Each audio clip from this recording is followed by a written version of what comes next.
ഈ കുങ്കിയാന എന്ന് പറയുമ്പോൾ ഇപ്പൊ എല്ലാരും പറയുന്ന കുങ്കിയാന കോന്നിയിലുള്ള ആനയാണ്, കോന്നി സുരേന്ദ്രൻ.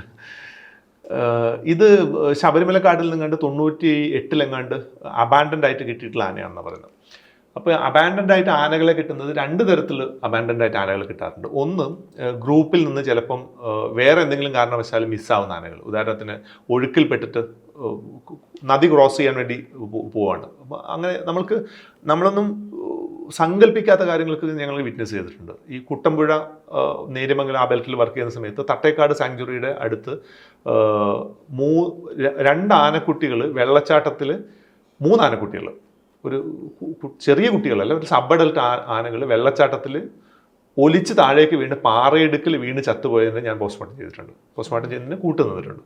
അപ്പോൾ അങ്ങനെയൊക്കെ ചിലപ്പോൾ ചില ആനകൾ അത്തരം എന്തെങ്കിലും കാരണങ്ങളാൽ ഒറ്റപ്പെട്ടു പോകും. ചില ആനകളെ അത് സർവൈവ് ചെയ്യാൻ സാധ്യതയില്ല എന്ന് ഗ്രൂപ്പിന് തോന്നുമ്പോൾ ചില ആനകളെ അത് ഉപേക്ഷിച്ച് പോകും. അങ്ങനെ കിട്ടുന്ന ആനകൾ ഒരുപക്ഷെ സർവൈവ് ചെയ്യാൻ ചാൻസ് ഇല്ല. അതല്ലാതെ ഇതേപോലെ ഒഴുക്കിൽപ്പെട്ട് വന്നത്, അല്ലെങ്കിൽ തള്ളയാനയ്ക്ക് വേറെ എന്തെങ്കിലും തരത്തിലുള്ള എന്തെങ്കിലും കാരണങ്ങൾ കൊണ്ട് മരിച്ചു പോയത്, അങ്ങനെയുള്ള കുട്ടികളൊക്കെ കിട്ടുകയാണെങ്കിൽ അതിന് നമ്മൾ ആന ക്യാമ്പുകളിലേക്ക് കൊണ്ടുവരാറുണ്ട്. അതിന് വളരെ ഡെഡിക്കേറ്റഡ് ആയിട്ടുള്ള ആനപ്പാപ്പാന്മാരും അതൊക്കെ ഉള്ള സ്ഥലങ്ങളാണെങ്കിൽ അവർ സർവൈവ് ചെയ്യും.